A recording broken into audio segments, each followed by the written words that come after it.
Hello, everyone. Welcome to today's webinar, where we will discuss top weaknesses that drive lower proposal ratings and mitigation measures.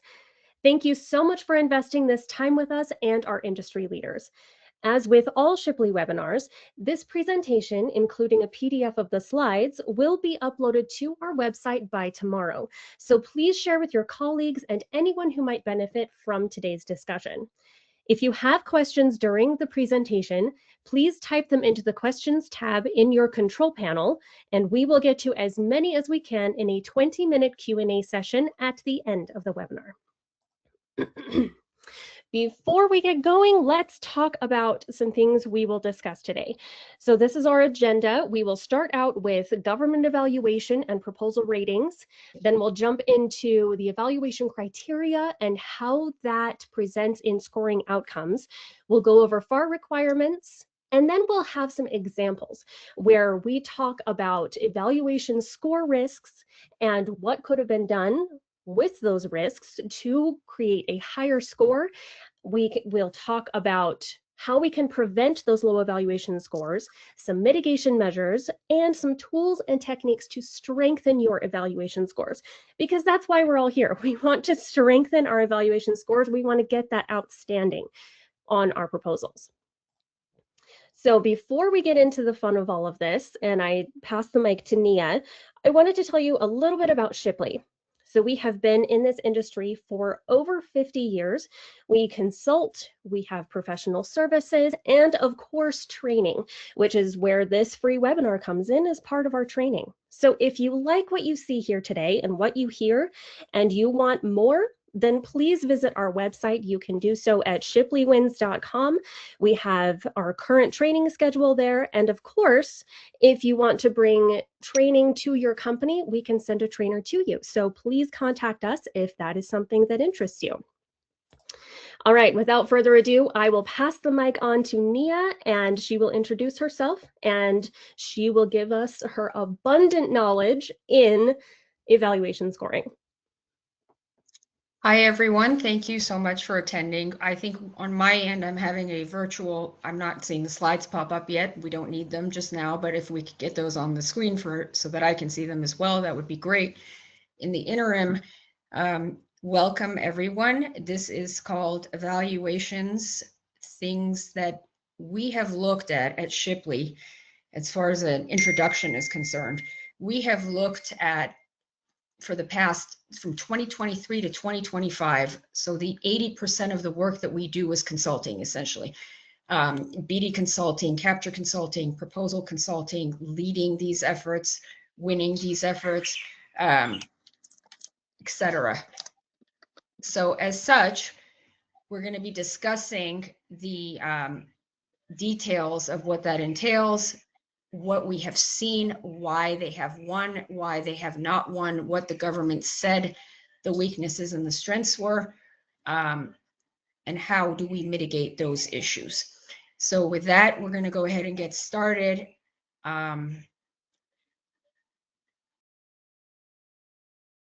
So if we could take us to the, I still don't have the slides in front of me, so I'm going to actually open them up on the deck in front of me.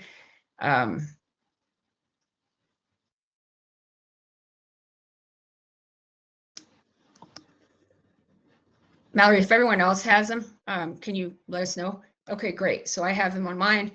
We are on now slide 4, which is Shipley's data is drawn from thousands of evaluations, comments, scores, sheets, and debriefs, findings across federal agencies. So we have done reviews of thousands of proposals supported annually across DOD, FedCiv, IC, state, DHS, HHS. We have direct insight into evaluation comments, strengths, weaknesses, basis of estimates, mismatches, what went right and what did not, and what the debrief said, what the GAO protests say. The internal analytics are from 23 to 2025. So they essentially reveal one thing. You have to quantify your claims in your proposals and your submissions. The objective of Shipley's training, which we do about 15 of these a month in different modalities, whether it be virtual, in-person, hybrid, I teach a lot of them, as do our instructors. The objective we have is to simplify this content. We don't want to talk about a 96-step process. We don't want to talk about, we want to simplify that into a 7-phase process, into quick turns where you only have a 25-page technical, 7 to 10 days maybe, and you have a cost volume and a technical. And how do you turn that quickly? How do you do it in this environment? The strategy development is the most important part, because like we say, if you're not running the BD and capture, especially with services and solutions and GovCon, whether it be state, local, federal, you're not going to have as much to put into your proposal. So how do we simplify this process? If we could say this in a nutshell from all of the research that we have done at Shipley, it would be essentially to quantify your data. So with that, we're going to get right into the meat of this. And what does that look like? What did the evaluations from the government look like? In terms of quantifying, I want to spend a little bit of time on this slide here.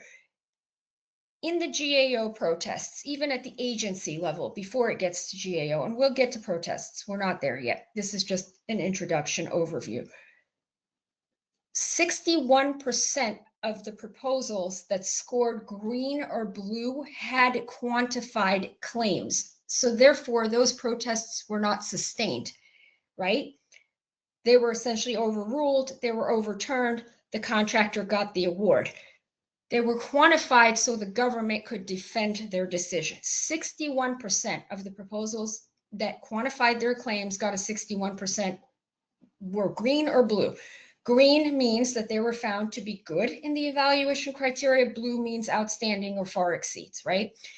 Narrative generalities, things like mission critical, agile, the right people at the right place at the right time. There's nothing wrong with saying those things, but if we don't quantify what that means, there is no discriminator there. So the government can't score on adjectives alone. The right people at the right time at the right place is not going to get us much points unless we say who those right people are. Are they key personnel? How many have we staffed? How many times have we done it in the past? At the right time, they're going to be there day one of contract. We're going to have a 3-phased approach. With the right skill set, what does that look like? That's where we're collecting points, right? So when we have narrative generalities, 72% of the time, those were evaluated formally as weaknesses by the government, right? So you can have those narratives, but you have to quantify what that means, because they're going to have a hard time doing their justification authorization. So another thing that we found is missing traceability is where they scored low. So if they cannot find the RFP requirements with your approach linked into that, showing your feature, meaning this is what we have, here's the method, this is how we're going to do it, the evidence is this, we've done it several times on previous contracts, the proof is that we saved 80% time, or whatever the case might be. That's just an example. That's 3.4% lower scores in protest vulnerability when you do it that way. If you don't have those proof points, you're going to score lower. So subfactors, this is another important one. I want to spend some time on the slide because we're giving you all of the weaknesses up front here. This is what we found. This was the data. These are the top reasons why they didn't score high. Most all contractors who are submitting, if you look at your statement of work, you're in a federal opportunity, that would be a section C, you will see your tasks. They're delineated, right? Task 1. It's the subfactors, the subtasks that were not addressed enough. That's where the scores were low. And that's where the GAO was able to sustain the protest, because the government couldn't show that they scored those properly in the evaluation process, and or that the contractor showed sufficiently and spoke to those subfactors. So I will give you an example, which will then make more sense as opposed to talking about a theory. The example is this. For instance, you're going to say, the government says you have 25 pages to write your volume. They want a risk measurement or assessment, criteria. They want you to tell them about risk. If that, we now did a PDF, it went on page 26, and the government cannot read page 26, they cannot score it. So we need to make sure that all of the subtasks, all of the requirements are delineated and lined up against the requirements, and it's really clear for the government to find them, because that which they cannot find, they cannot score, right? So what we recommend at Shipley is ask the government in the Q&As, can we have a traceability matrix without taking up page count? A lot of contractors already do this, and it'll say in the beginning of the proposal, you know, here's the outline, and it'll say RFP section this, here is where you will find it in our proposal. There are different ways that source selection authorities, SSEBs, evaluation boards do their reviews. They do have generalities that they have to follow. They do have to score each section and each subsection. That documentation is pre-developed so that everybody's scoring the same. Not everybody's reading everything in every volume. It's agency specific. So we want to make each volume be a standalone. We don't want to make too many references, and we want to make sure that our volumes are consistent with one another. So with that, we can move on to the next slide. So that's the findings. That's the, you know, overall. Now we're getting into the meat of the matter. Why does this matter? Well, at the end of the day, everything that we do in our 12-month cycle, 18-month cycle, 5-year cycle on a recompete, or even no cycle, if the RFP drops and we're required to bid because somebody directed us to, and for whatever reason, it depends, right? It's opportunity organization specific. If we're not looking at this from the lens of evaluation risk, reasons why things score low, and we're not reverse engineering that into our proposal, into our BD, our capture, our pricing, we're going to be opened up to larger risk of scoring low. So let's look at this from the government's lens. Every single section that we are writing has a predetermined scoring sheet. So that should feed into our upstream business development, our capture, our pricing, our proposal decisions. What is the government going to look for? What are they going to score? What we recommend at Shipley is you create a tool, which we have, and we have it in all of our classes, and it's a government evaluation mock tool. It's opportunity specific. You can tailor it, and you can say volume 1, this is what they're going to score. Volume 2, this is what they're going to score. Volume 3, pricing. This is not anything complicated. To simplify this, in every single procurement, you're going to have only 4 buckets. It's really simple. Management, technical, past performance, cost. This is best value, competitive procurements. We're not talking about lowest price, technically acceptables, you know, SCA. We can talk about all that, and it still will have that. Now you're going to turn around and say, well, sometimes we only have a technical. We have a product with pricing.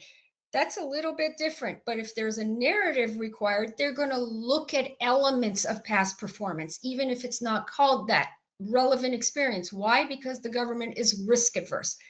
So all we want to do, if we only have a technical volume, we weave in the management at the front end, right? We weave in the language.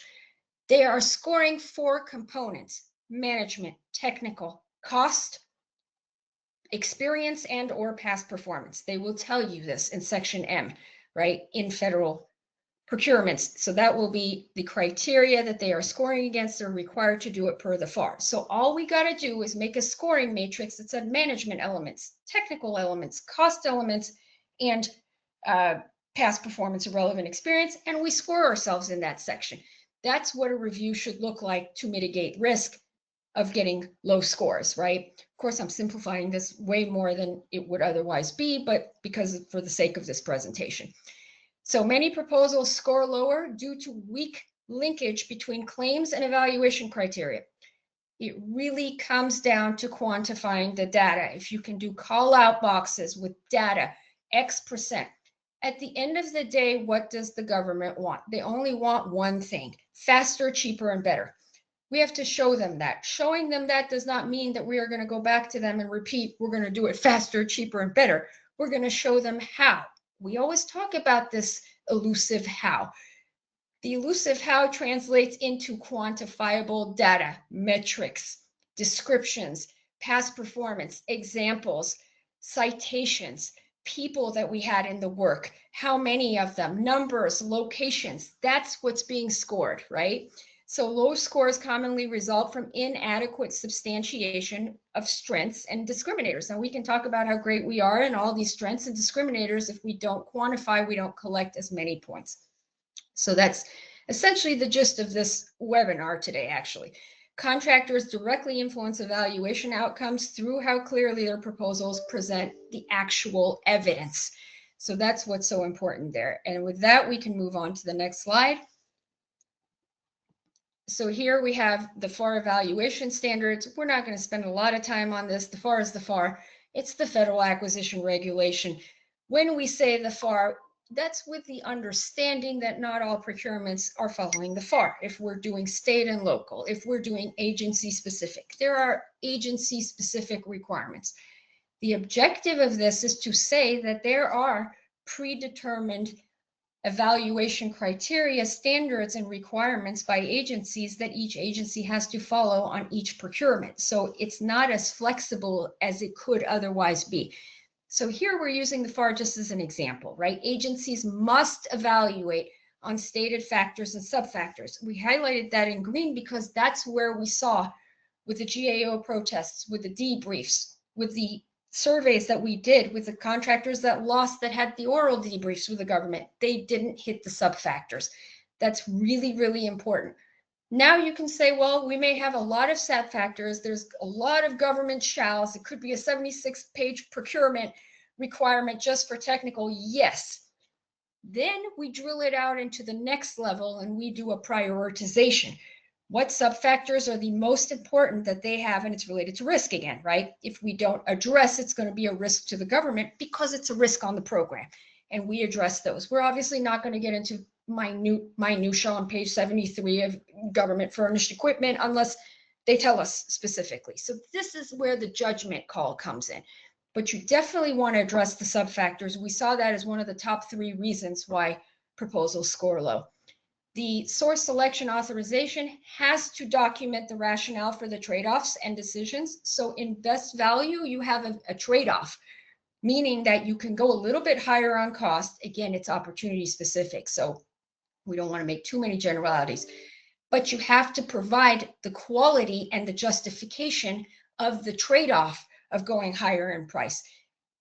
One of the largest reasons that we saw that they are scoring low is because they were not able to justify the trade-off, right? So the price went up, we were not seeing the quality, or the quality was there, but the government said, I don't need all of these extra bells and whistles.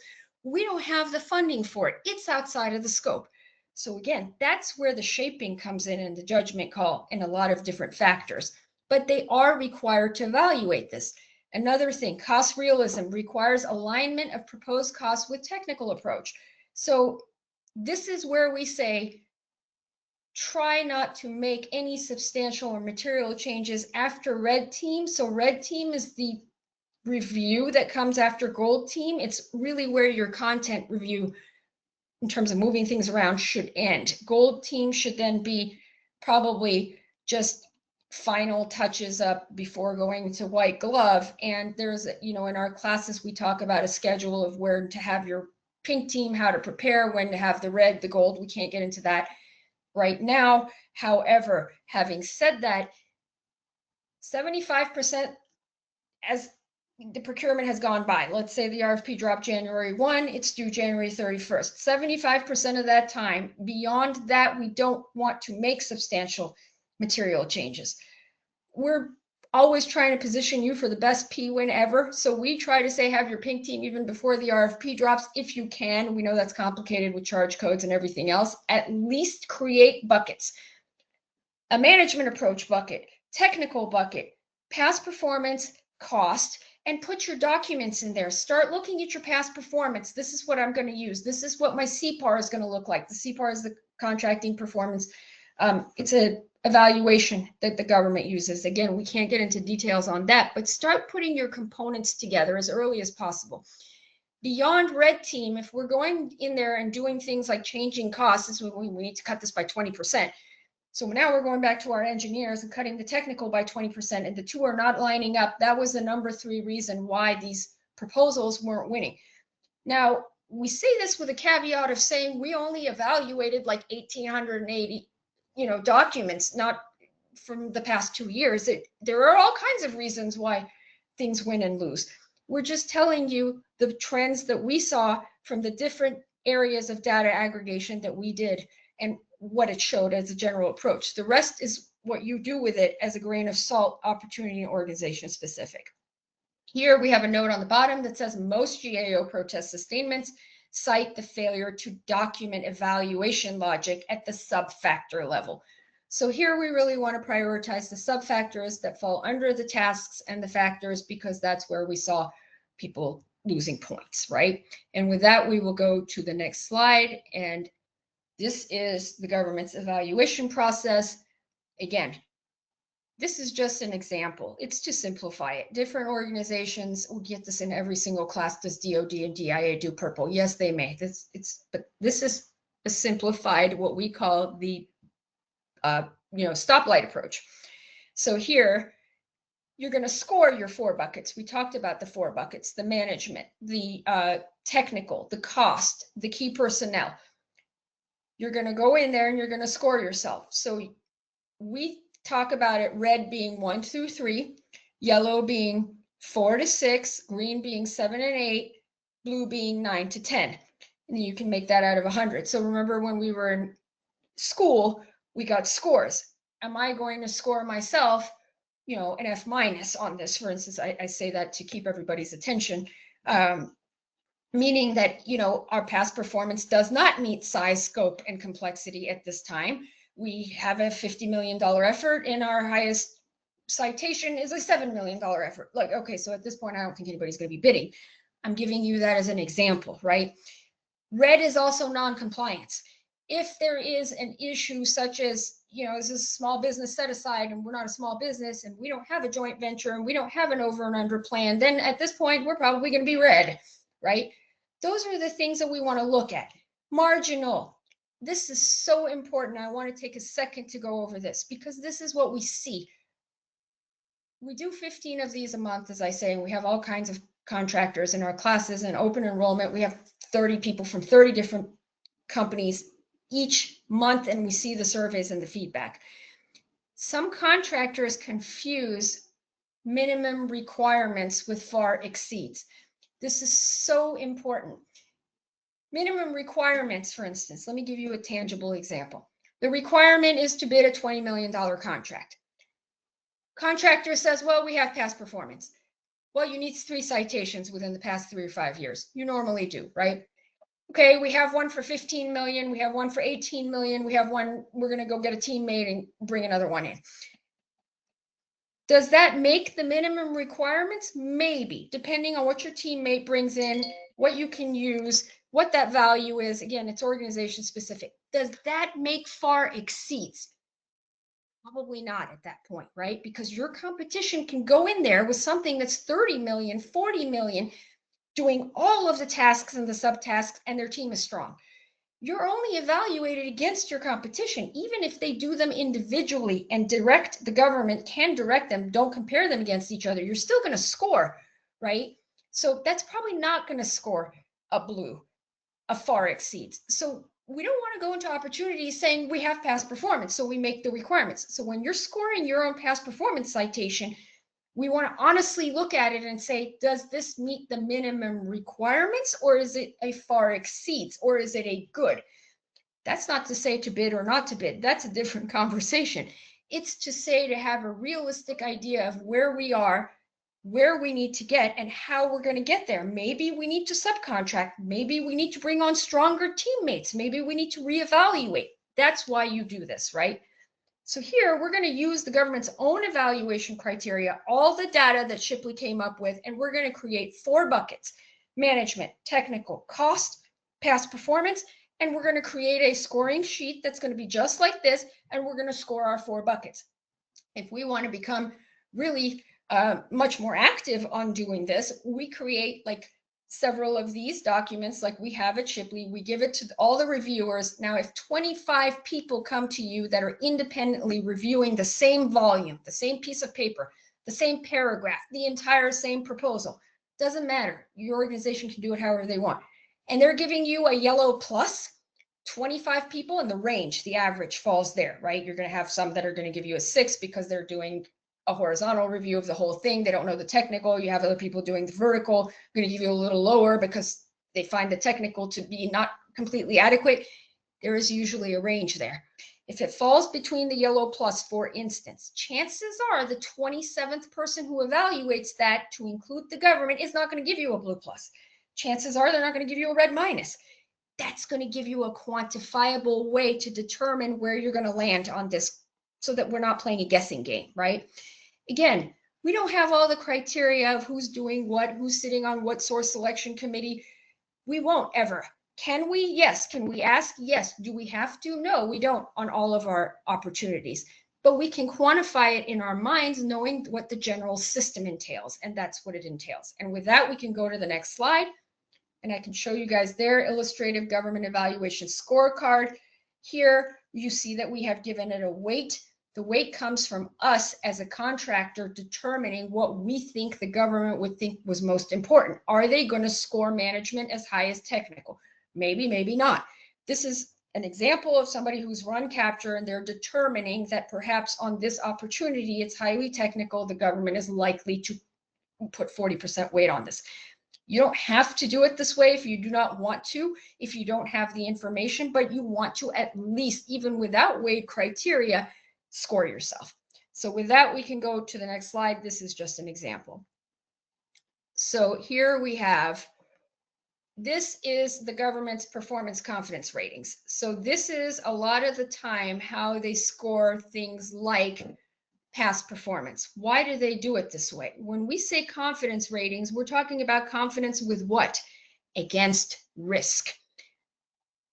The government's biggest fear, one of their hot buttons. We always say, like, people are like, well, the government's not going to answer our calls. We're large. They don't, engage.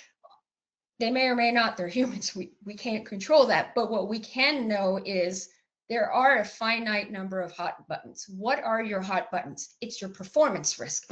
If you look at the CPARs, the contracting performance evaluation criteria, what do you see on there? It's performance risk, performance, deliverables, schedule. Now they have a component for small businesses that they sometimes use.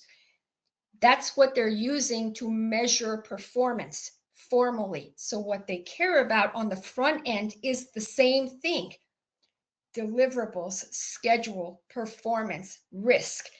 What you're being evaluated on the contract itself, and we just developed a whole line of classes on program management for government contractors, and we align the submittal process, the capture, to the delivery process, right? It feeds into that. So what they're looking for here is this going to equate into a performance risk on the program implementation side? That's what they're scoring, right? Hot button, risk. Hot button, faster, quicker, and cheaper, risk. Hot button, management. Can they manage what they say they're going to manage, or is their large company subcontractor going to do it? Can they deliver on the technical? Can they do it within cost? Can they do it on schedule? That's what they're looking for. The best way to show that is through examples, because statistics don't lie. Numbers don't lie. We can get numbers to say whatever they want, but on a general level, if you have performed on 15 contracts with your teammates and you've gotten a 90% plus, you've gotten all outstandings on your evaluations doing the same kind of work, scope, size, and complexity, which is what they score on past performance, right? Chances are you will land somewhere close to there in the government's eyes, unless there is a material bifurcation, right? And we're not going to get into all that because we don't have time. But this is how they score. So you want to take a look at this as well and say, do I have limited confidence? Meaning, if I'm evaluating my past performance, do I have satisfactory confidence using this evaluation criteria that this contractor is going to succeed? With that, we go to the next slide. And here we have why does the government place so much weight on scoring? This is a good question. They score this way because they have to formally do a justification and authorization of award. This then perhaps may go to protest. Protests occur when there is an incumbent sitting there who perhaps wants to get a bridge or more time. We can't determine why they occur, but usually we have seen a pattern. The larger the dollar value, and if there's an ingrained incumbent there, they will protest. Whether or not the claims will stand or not, that's a different conversation.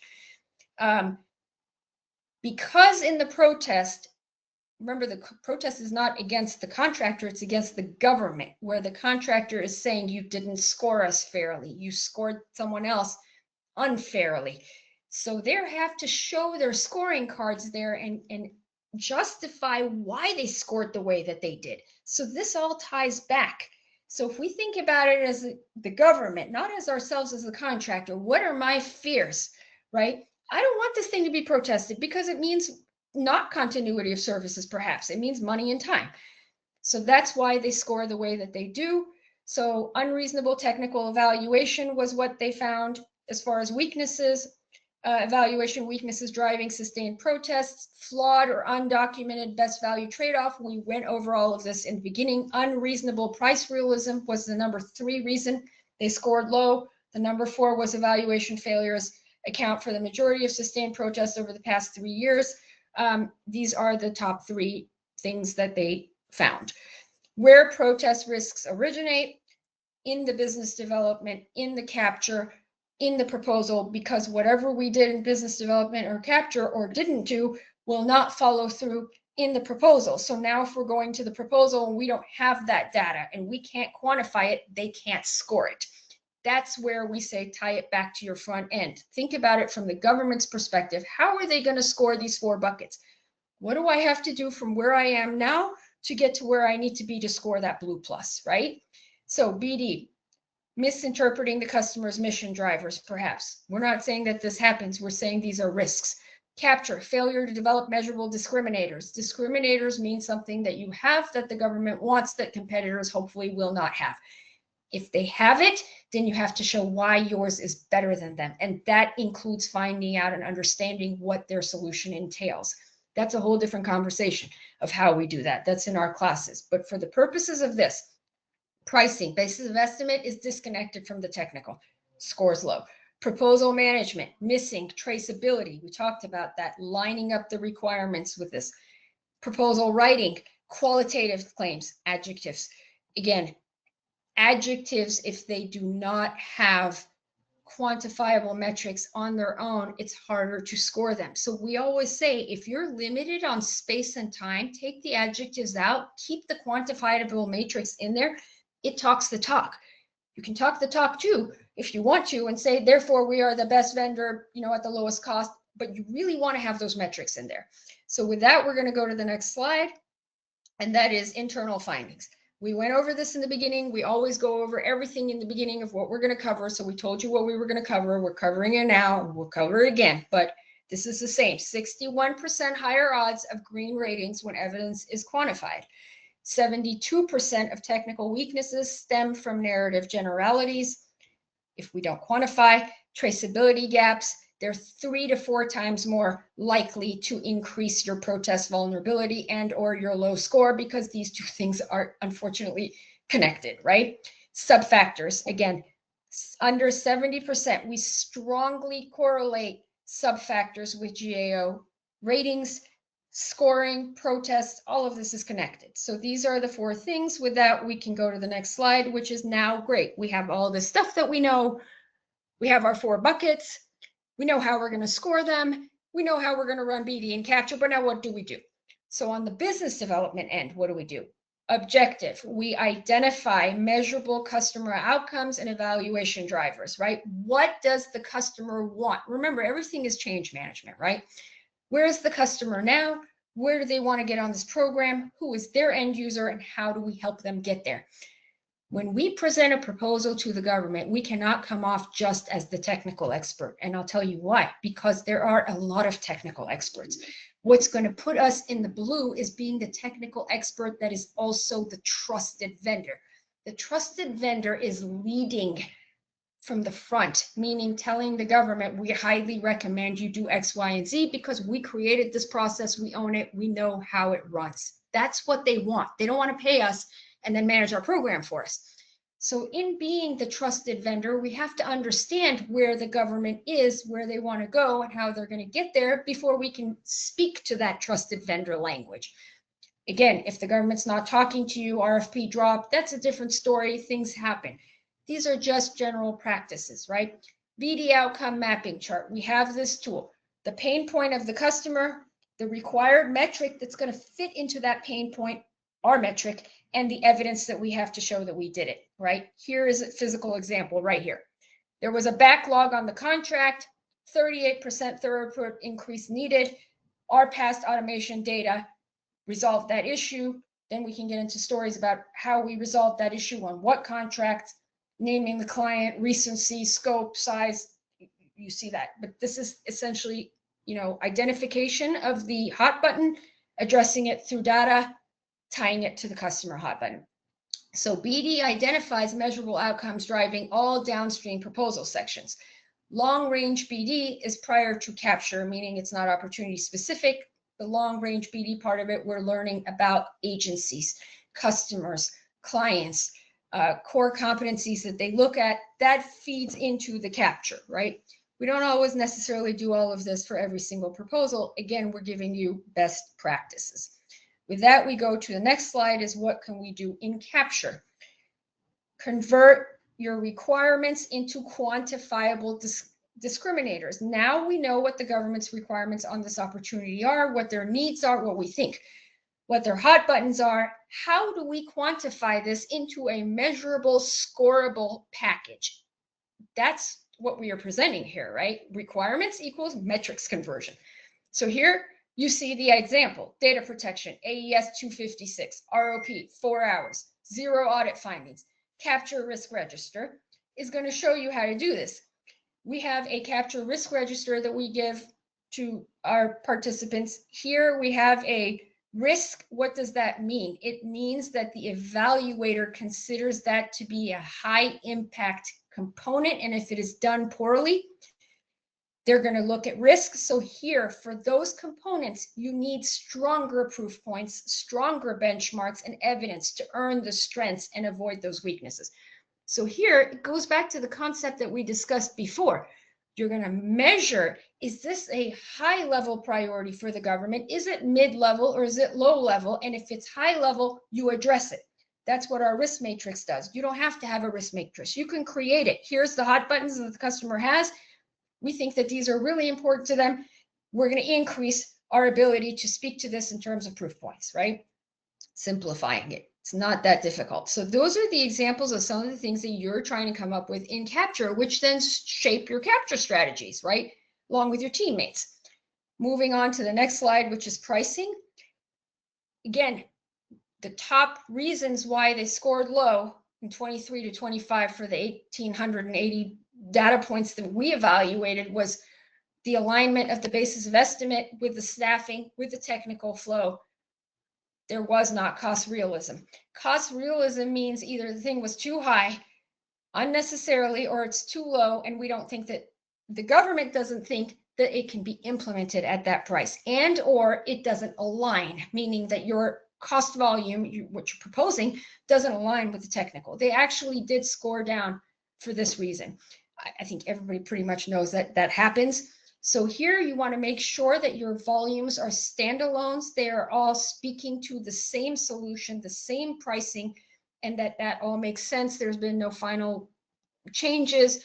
You would have done a green team, which is a pricing review, hopefully while you're developing your solution, aligned with it, not at the end, from the beginning. So make sure that those things stay aligned. Your staffing. I say this because firm fixed price is something that we unfortunately have to deal with a lot because, time and materials, you go along, cost plus, but firm fixed price, the government does that. We assume the risk, right?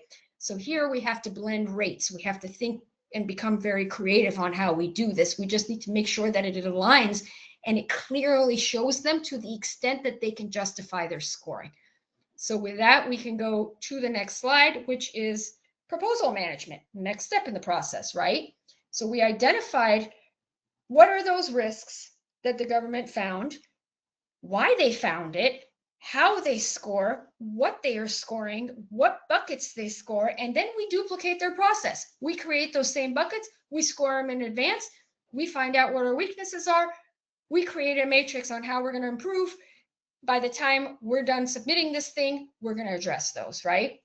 So here we are at that stage. We're at the proposal management.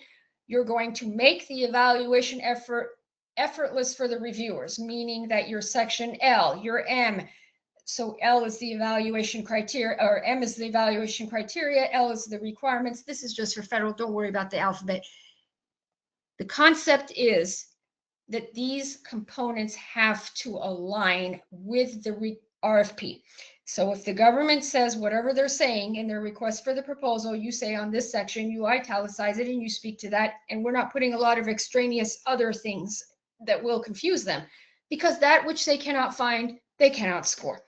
So we're going to use the government's scoring scale of 1 to 10. This is pretty simple. You don't need the Shipley tool. We'd love for you to have it, but it's in what we discussed. 1 through 3 red, 4 to 5 yellow, 6 to 8 green, 9 to 10, just like we did in school, right, with the percentages. So I'm hoping that this is simplifying the process for everyone, because there's only so much we can put into 45 minutes, and we're trying to present the most helpful data.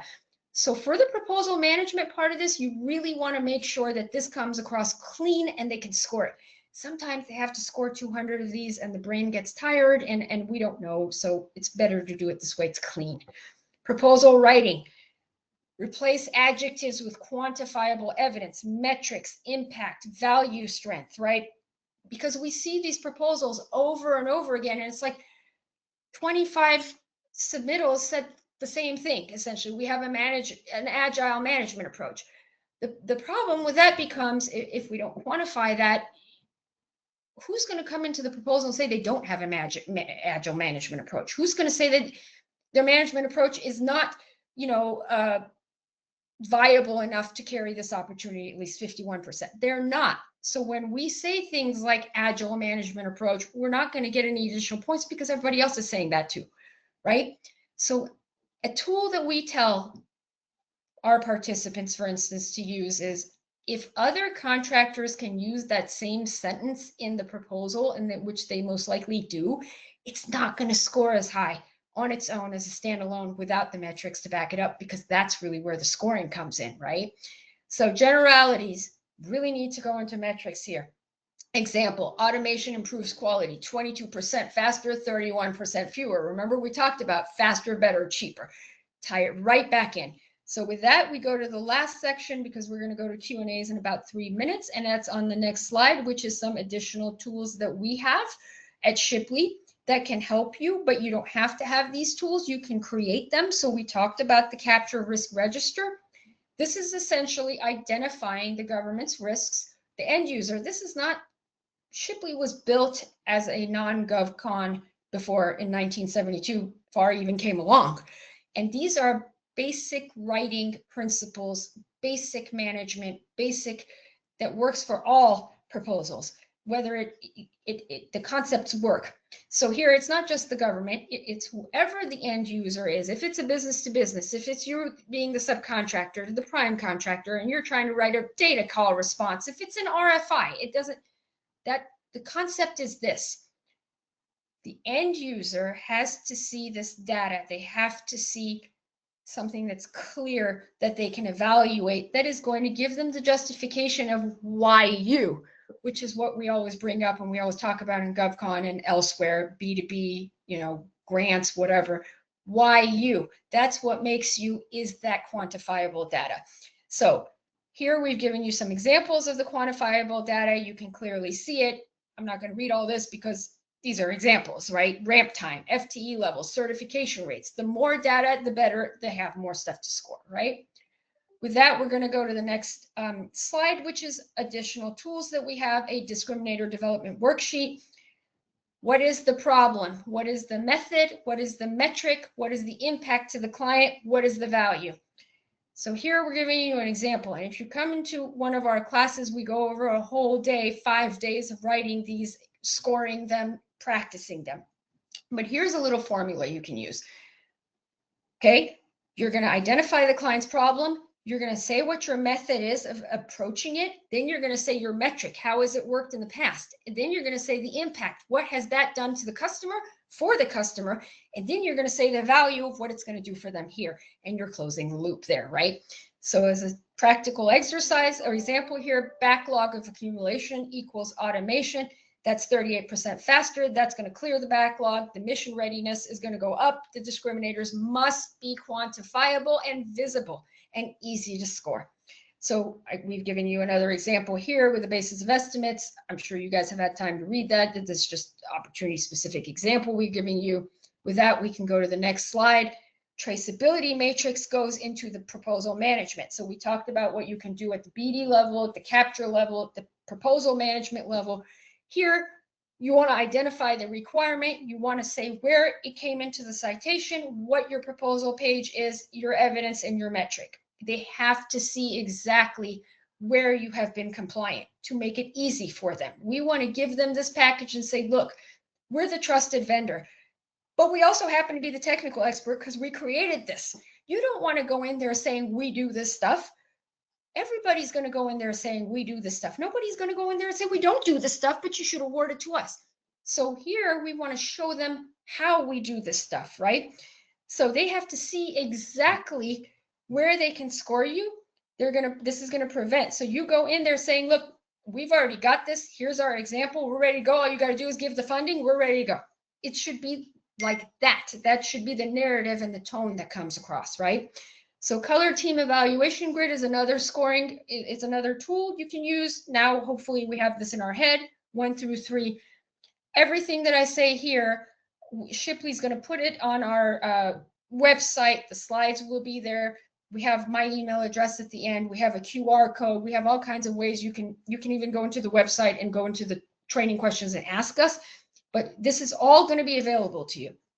So luckily for us, with that, we go to the last slide, which is essentially the generalities. Here, when we have examples like robust experience, instead of using that terminology alone, we are going to say something like 97.8% accuracy across 40,000 cases. That's where the points are going to come in, right? Instead of saying we have a strong team, everybody's going to go in there saying that we have 100% staff certified at level 2. That's where the scoring comes in. High quality, less than 1% defect across 3 years. This is going to be hard to argue, even if they have a preferred vendor that they're trying to award to. It's going to make it harder for them. Now, that's a whole different story. If we have a preferred vendor, we know that we have it. We have a whole class on that. We're not going to get into that. But then we have to determine why are we bidding in the first place. But if we think we have a chance, this is how we can increase our P1. And then with that, we are going to go to the final, which is our webinar seminar. What did we just talk about? We talked about quantification to strengthen higher evaluation scores because we identified why these proposals were scored lower. The traceability, it creates a defensible evaluation record on their end so they can trace the requirements, right? Aligning your capture, your pricing, your proposal phases to strengthen your proposals. How do you do that? Quantify it across. The narrative should be one voice. It should be one concept, one solution, one price, right? Strong proposals reduce the uncertainty of risk for the government. That reduces the chance of protest and that increases award. It's pretty formulaic. And with that, we're going to wrap up. We have here our public training calendar. If you'd like to take our classes, we get into very detailed discussions, the tools, you get all the workbooks, everything. You can contact us about everything else. My LinkedIn is on the bottom. And then I believe we have my email as well. Please feel free to reach out. We will give you our slides as well. We hope that this has been helpful. Now with that, we're going to move on to questions. So we have about 10 minutes for that. So Mallory, if you could tell us what were the most asked questions in the chat and I can address those. Okay, well, I personally will address the most asked question, and that is, yes, this presentation will be available along with a PDF of the slides, so you can see that right on our website. We have a section of the website dedicated completely to webinars, and you can find it there. You can rewatch it, you can share it, so please do so. All right, so Nia, can't other companies conflate their ratings or provide made-up examples or metrics that the government cannot validate? That's a really good question. And the answer is yes, they can. We can't get into conversations about ethicality and all that because, it is what it is. Can they technically, we're talking about from a technical perspective, can they do this? Anybody can write whatever they want. And there's no, prohibition on it per se. From a technical perspective, what we are presenting in the proposal is binding in the sense that we are saying that what we have in here is what we are going to deliver. This question is not addressing just that. What it is addressing is, can they make up their metrics, and is there any way for the government to evaluate that to determine the veracity of it or not? And I'll tell you the answer to that. In past performance, the citation's formal per se. The FAR does require that they verify. It doesn't say how.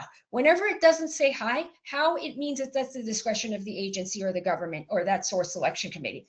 They can ask for past performance questionnaires to go directly to them from the contracting officer on your existing program.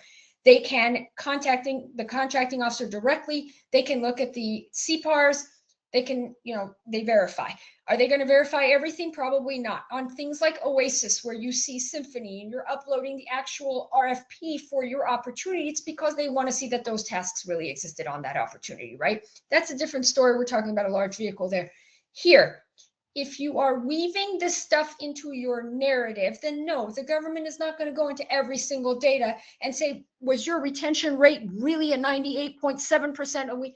What they can do is come back in the evaluator's notes when you've made down select and or not, and say, we want you to expand on this 98.7% retention rate that you're stating and list the contracts. They can do that. That's to them to justify award. Having said that, should we be making things up? No, absolutely not. Never. Because in this environment, your credibility is everything, as we know. We shouldn't have to. If we're doing this to bid stuff, then I don't know that our P1 is that great to start with, right? However, can we prevent others from doing it? Probably not. That's what they try to do in the protest. There is only so much that we can control. And I'm hoping that with that, I've answered that question, because again, I wish there was a better answer to that says, yes, they're going to go and check everything, but physically they can't. They don't have the bandwidth. Having said that, there's an understanding that what we submit is what we have done and what we deliver. Now, people get very creative with that in their narrative, and I think the government sees or tries to see through that. This is why they have such a detailed matrix. In our courses, we show you exactly what each section looks like. 80%, they fall within the same range as far as scoring. So let's say we have a contractor that's making up things in one volume. If they're still strong enough in the other three buckets, they may or may not make it. Again, it's agency and specific, but that's why they have the system set up to try to catch these things as much as possible. What's the next question, Mallory? Okay, we've had a couple of questions on this. So if your RFP requires a page limit for the response, should you include a traceability matrix to fit within the required page count? Or is it generally acceptable to add a traceability matrix outside of the maximum page count? I would say you definitely want to check that with the government during the question and answer session. So after the RFP drops, you can still talk to the government. The FAR says that the discussions will be much more limited. Why do they do this? Because they are trying to make it fair and equal for everyone.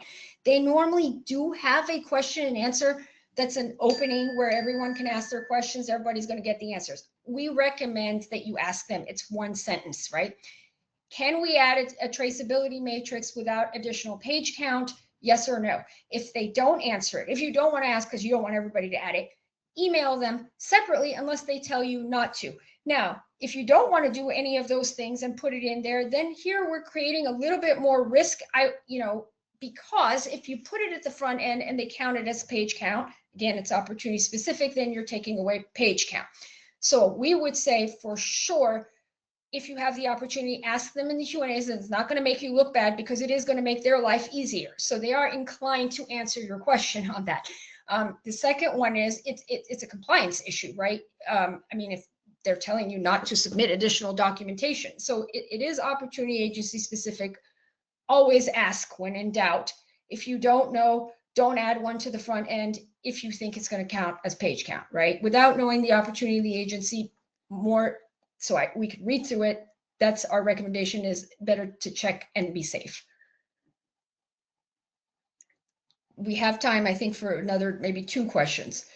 We do. Okay. So is there any difference between federal versus SLED evaluation method and scoring, or is there not much difference? So state and local scoring.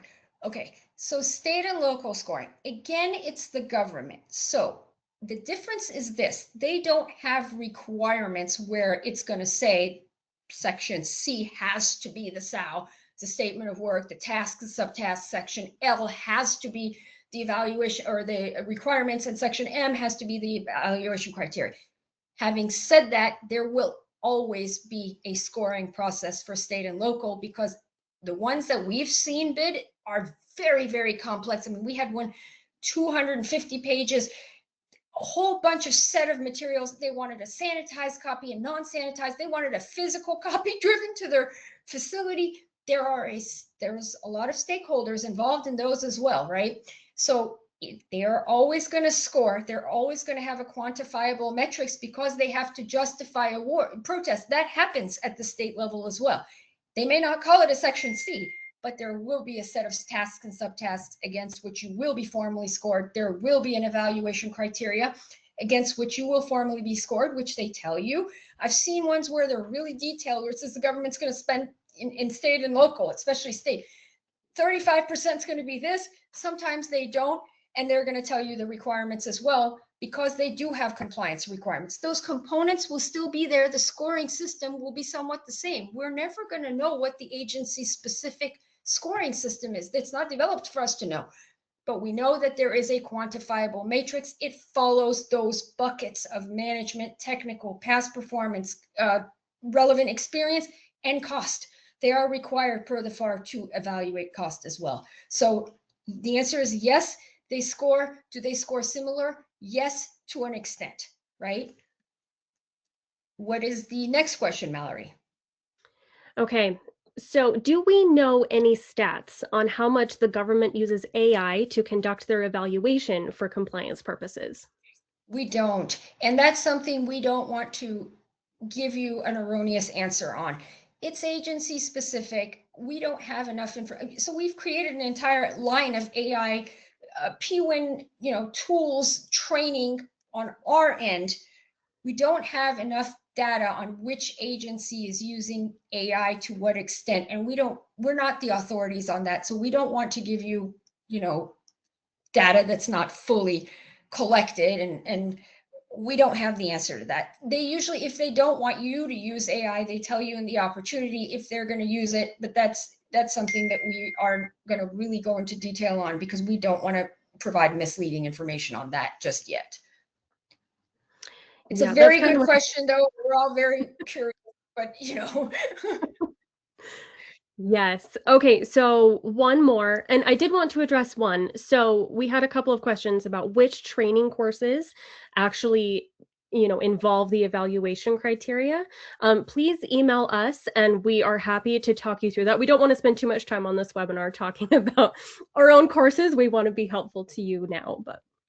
Yeah, I can answer that real quick, and then you can go on the website, or Mallory, email her. She's available. She's seeing the things that are coming into the training website inquiries, as am I, as is everyone else. But it's management. Proposal management has an entire 70-minute source selection exercise, especially the in-person one, where you turn into the government, and we have a mock opportunity and mock RFPs, and we're scoring them, and we're, doing some really exciting things.